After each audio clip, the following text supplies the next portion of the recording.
Hola a todos, bienvenidos otra vez al canal. Soy Adrián, aquí en Letras Literarias, y el día de hoy hablaremos sobre journaling. En uno de los videos anteriores les compartía 10 consejos básicos si quieres iniciar a escribir. Es decir, si querías iniciar en el camino del journaling.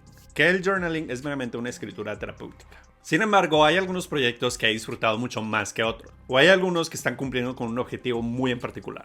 Y antes de comenzar, recuerda que te puedes suscribir en el botón rojo que dice suscribirse y activar la campanita de notificaciones. Sin tantas cosas y demás, vamos a empezar. Para hacer journaling, suelo trabajar en una libreta muy en particular, pero cuando quiero trabajar en proyectos muy en específicos, utilizo otro tipo de texturas y no tanto una libreta porque quiero estar documentando ciertas cosas. Es por eso que en este video vas a ver algunos proyectos que no están en algunas páginas. Hay algunos que sí, pero los demás son como que de doblar y así. El primero de ellos es este. Y como algunos de ustedes saben, el año pasado terminé mi segunda maestría, que la hice en filosofía aplicada meramente por letras literarias. Y dentro de esa maestría me pidieron una tesis filosófica, que mi tesis se tituló Journaling y caligrafía como medios de expresión filosófica. Y este proyecto es un proyecto que realicé precisamente para la maestría. Es un conjunto de texturas que trata de involucrar algunas formas y sentidos. Y una de las premisas principales que rige este proyecto titulaba La caligrafía es la forma en la que el individuo busca manifestar lo que para el cerebro es difícil aceptar. Tiene un sello lacre que la verdad es que son buenísimos para hacer journaling. Es decir, este proyecto está destinado para que puedas documentar aquello que es complicado en tu vida, pero que de alguna manera tienes que afrontar y sacarlo adelante. Todas estas texturas que ustedes ven aquí, que son papeles como en blanco, literal son lienzos donde tú puedes escribir. De tal manera que lo vayas llenando de acuerdo a una necesidad en específica. El segundo proyecto es un journal en formato acordeón. Este journal está destinado para utilizar la caligrafía como un medio de expresión filosófica. Es decir, trae algunas premisas que nos ayudan a documentar ciertas cosas o que empiezan a regir nuestro estilo de vida. La composición de texturas hace que te sea más fácil adentrarte a este método de filosofía. Y uno de los temas que se tocaron dentro de este journal fue la limitación del hombre, que aquí me gustaría aclarar que hombre no en el sentido masculino. Pero en filosofía se utiliza este término de hombre para referirse al ser humano pensante. Y otra de las premisas que se tocaron en este proyecto era sobre la felicidad. ¿Qué era lo que te hacía feliz en ese momento de tu vida? Y cómo lo podías documentar por medio de la caligrafía. El siguiente proyecto es otro journal de acordeón, pero en un formato más grande. Este fue uno de los proyectos que más disfruté cuando lo estaba haciendo, porque en sí la estructura de cada una de las páginas tiene un motivo muy personal.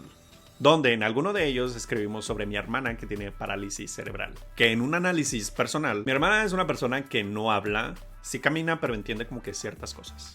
Donde escribíamos desde un punto de vista filosófico, cómo sería la voz de mi hermana, si algún día va a poder expresar todo aquello que nunca ha podido hablar, o algo tan sencillo de cuál sería su tono de voz, cuáles eran sus frustraciones, cuáles eran sus sentimientos. Entonces, todo ese tema de mi hermana quise documentarlo en estas páginas. El siguiente proyecto está dentro de ese mismo journal de acordeón, que es un proyecto donde cerré mi año 2021. Es documentar tu año a través de fotografías en cada uno de los meses, sobre todo cuando es algo muy relevante para ti. Que en mi caso el 2021 fue un año muy simbólico porque se cumplió un año de que mi mamá falleció, algunos artículos nuevos que llegaron a la tienda, un cumpleaños bastante interesante, la primera vez que me dio aquella enfermedad del bicho, cuando hicimos la introducción de nuestras primeras velas de soya, cuando me enteré que iba a ser tío por segunda ocasión. Debajo de estas fotografías hay algunos textos que son importantes para mí, y de esta manera pude representar mi año 2021 de una manera mucho más palpable y tangible.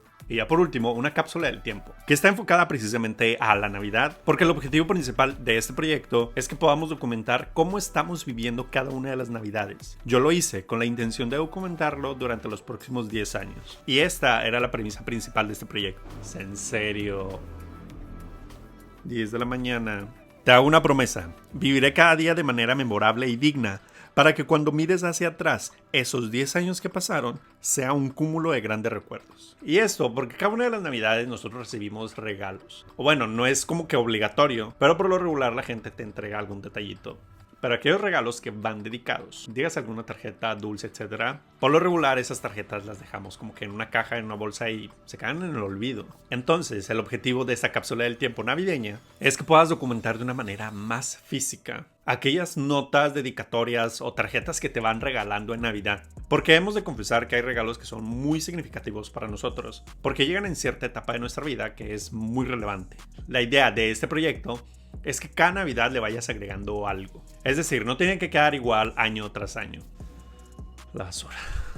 Hacer journaling no está destinado únicamente a la hora de escribir sobre una libreta. Puedes utilizar todos los recursos que tengas a la mano. Y a lo personal me gusta más trabajarlo sobre proyectos. Claro que tengo un journal donde escribo todos los días, otro que comparto en mis redes sociales y otros proyectos de journaling que están destinados más a una necesidad en específico, como lo fueron estos proyectos que les acabo de compartir. Espero que puedas tomar algunas ideas para que inicies en este camino de journaling y puedas documentar tu vida de una manera análoga. Recuerda que me puedes seguir por todas mis redes sociales, especialmente en Instagram, porque allá estoy más activo cuando no estoy aquí en YouTube. Déjame en los comentarios cuál fue tu proyecto favorito. Y si quieres que hagamos alguno de estos en los próximos videos, házmelo saber en la sección de los comentarios. Muchas gracias por haber visto este video y nos vemos en la próxima. Sorpresa.